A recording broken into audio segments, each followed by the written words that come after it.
அனைவருக்கும் வணக்கம். இன்றைக்கி நம்ம பார்த்தீங்கன்னா ஒரு 3 விஷயத்தை பற்றி இந்த வீடியோவில் பார்க்க போகிறோம். எம்ஹெச்சி சம்மந்தப்பட்டது, அந்த 116 to 171ஓட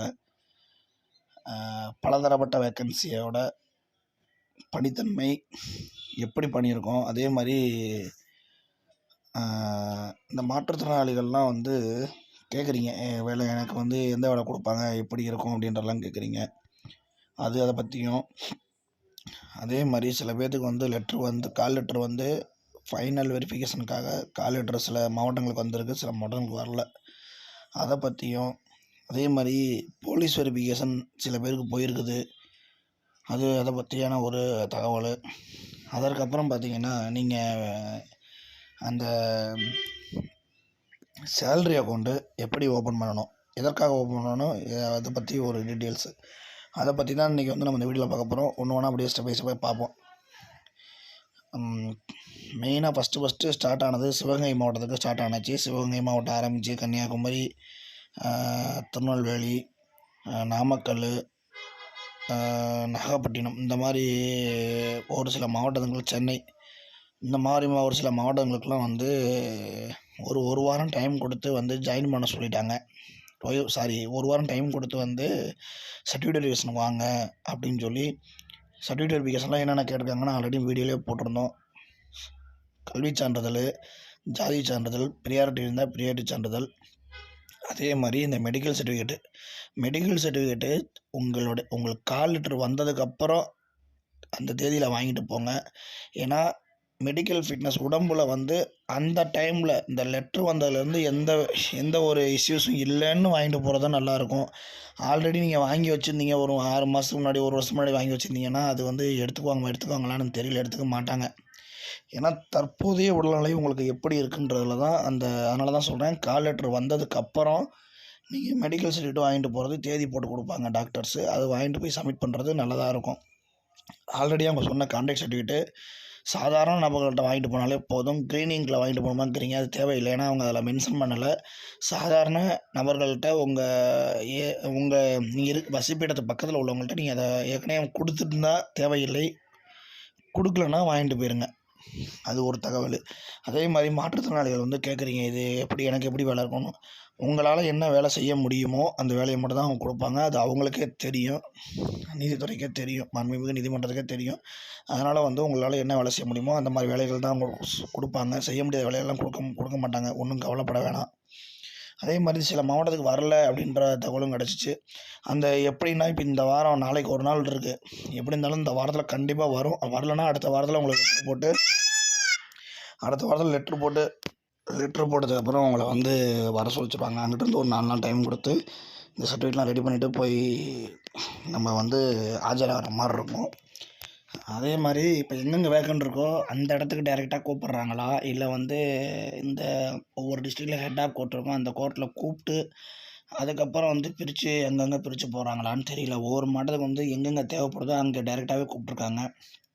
சில மாவட்டத்தில் வந்து மொத்தமாக கூப்பிட்டு பிரித்து போடுறாங்க. ஆனால் அது அங்கே போனால் மட்டுமே தான் தெரியும்.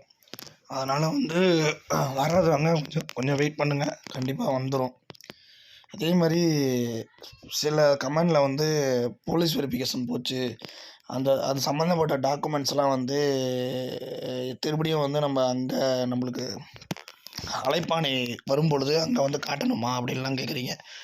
டாக்குமெண்ட்ஸ் வந்து அது உங்கள்கிட்ட அந்த வெரிஃபிகேஷன் வந்து உங்கள்கிட்ட கொடுக்க மாட்டாங்க, காப்பி கொடுக்க மாட்டாங்க. டைரெக்டாகவே அவங்க தான் வந்து அங்கே அனுப்பிச்சி வச்சுருவாங்க. இவங்கள்ட்ட வந்து மாண்புமிகு நீதிமன்றம் வந்து உங்களை பற்றியான டீட்டெயில்ஸ் கேட்டிருக்கோம். அது ஆதார் கார்டை வச்சு அவங்க எதுவும் உங்கள் மேலே எஃப்ஐஆர் இருக்கா, என்ன இருக்குது, அது மற்றபடி கேஸ் எதுவும் குற்றவியல் வழக்கு எதுவும் இருக்கான்ட்டு ஆதார் கார்டை வச்சாலே செக் பண்ணிவிட்டு அவங்க வந்து சில பேர்த்து நேரில் அழைச்சி கூப்பிட்றாங்க. சில இதில் அவங்க ஆதார் கார்டை வச்சு செக் பண்ணிவிட்டு அதற்கான ரிப்போர்ட்டை வந்து அவங்க நீதிமன்றத்துக்கே அனுப்பிச்சிடலாம். அது வந்து உங்கள்கிட்ட வந்து காப்பி கொடுக்க மாட்டாங்க. அப்படி கொடுக்க வாய்ப்பே இல்லை. அப்படி கொடுத்தாங்கன்னா நீங்களும் ஒரு காப்பி போகும்பொழுது எதற்கும் தேவைப்படாது, இருந்தாலும் எடுத்துகிட்டு போங்க. அவங்களுக்கு ஆல்ரெடி அந்த ரிப்போர்ட் வந்து அங்கே போயிருக்கும். அதனால் அதை பற்றி நீங்கள் ஒரி பண்ணிக்க வேணாம். அதே மாதிரி இந்த பணி எப்படி இருக்கும்ன்ற மாதிரிலாம் கேட்குறீங்க.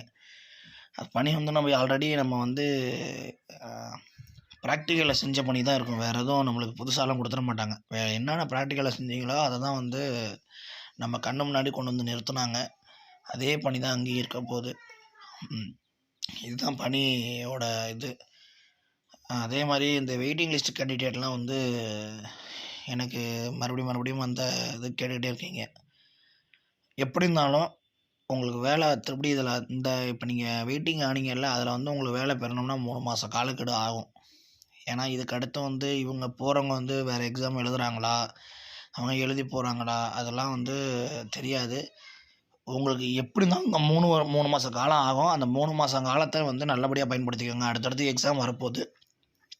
அதான் அதுக்கு படிக்க ஆரம்பிங்க.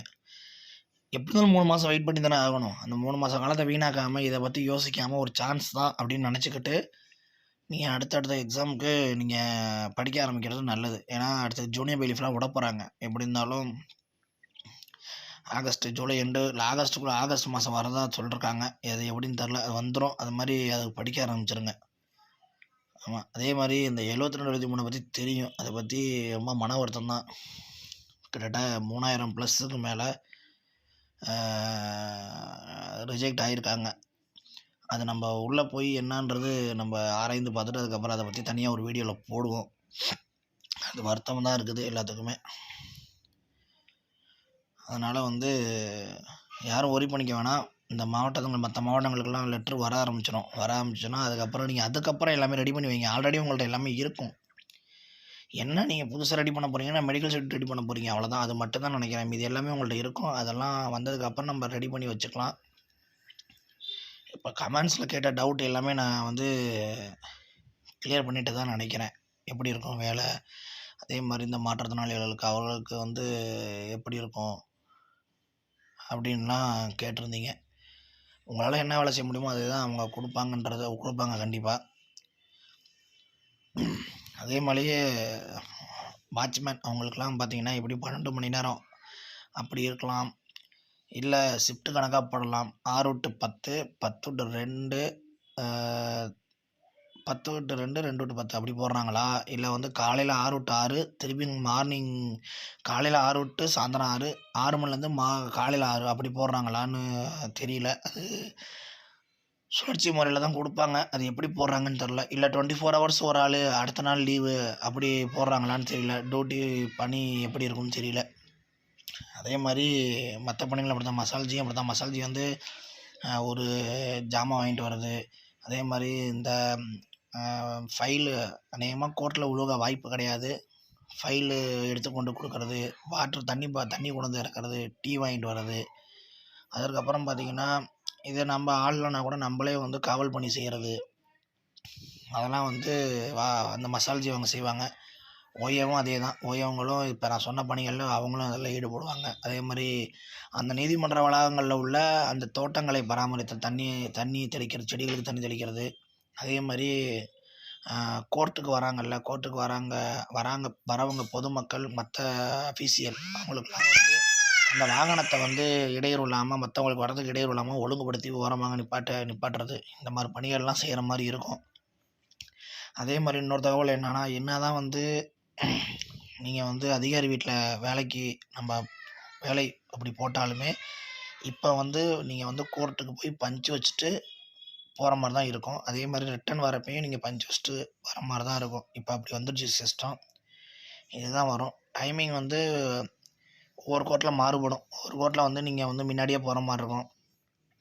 ஒவ்வொரு கோர்ட்டில் வந்து எப்படி இருந்தாலும் கோர்ட்டர்ஸ் வந்து கோர்ட்டு பக்கத்தில் தான் இருக்கும். அதனால் வந்து ஒரு வருஷம் எப்படி இருந்தாலும் நீங்கள் பயப்பட வேணாம். உங்களுக்கு வந்து பயிற்சி கொடுத்துருவாங்க. ஒரு 10 நாளோ ஒரு 15 நாளோ இதை பற்றியான ஒரு விழிப்புணர்வு பயிற்சி கண்டிப்பாக கொடுப்பாங்க. ஏன்னா எதுவுமே எடுத்தோடனே போய் செஞ்சிட முடியாது, எந்த துறையாக இருந்தாலும். அதனால் அதை பற்றியான பயிற்சி வழங்குவாங்க. அந்த பயிற்சி அதுக்கப்புறம் நம்ம அதில் ஈடுபடலாம்.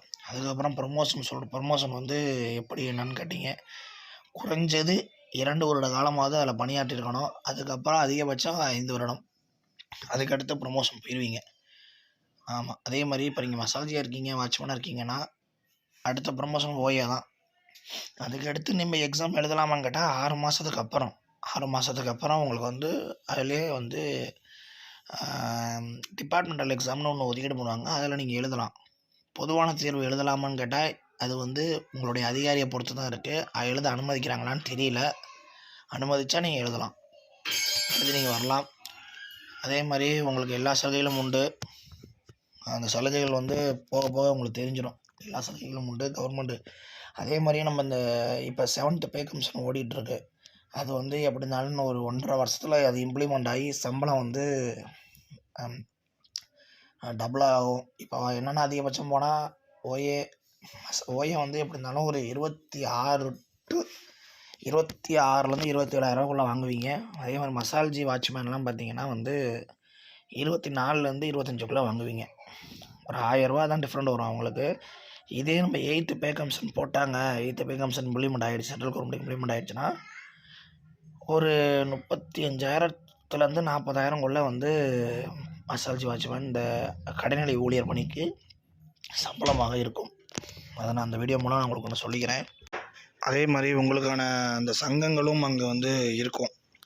அதை பற்றி ஒன்றும் வருத்தப்பட வேணாம். எவ்வளோ பேர் மத்தியில் வந்து நம்ம ஜெயிச்சு வெற்றி பெற்று வந்திருக்கோம். அதனால் பணி நல்லா செஞ்சு நீதித்துறைக்கு நற்பெயர் வாங்கி தருமாறு நம்ம சேனலோட கேட்டுக்கொள்கிறோம்.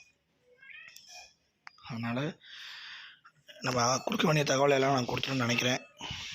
இன்னும் வேறு எதுவும் தகவல்னால் கீழே வந்து கமெண்ட் பண்ணுங்கள். நம்ம சேனலை சப்ஸ்கிரைப் பண்ணாதவங்க சப்ஸ்கிரைப் பண்ணி வச்சுக்கோங்க. வேறு எதுவும் தகவல் தேவைப்பட்டால் கீழே கமெண்ட்ஸ் பண்ணுங்கள். ஆளுன்ற பெல் ஐகானை அமைக்கிக்கோங்க. நன்றி, வணக்கம்.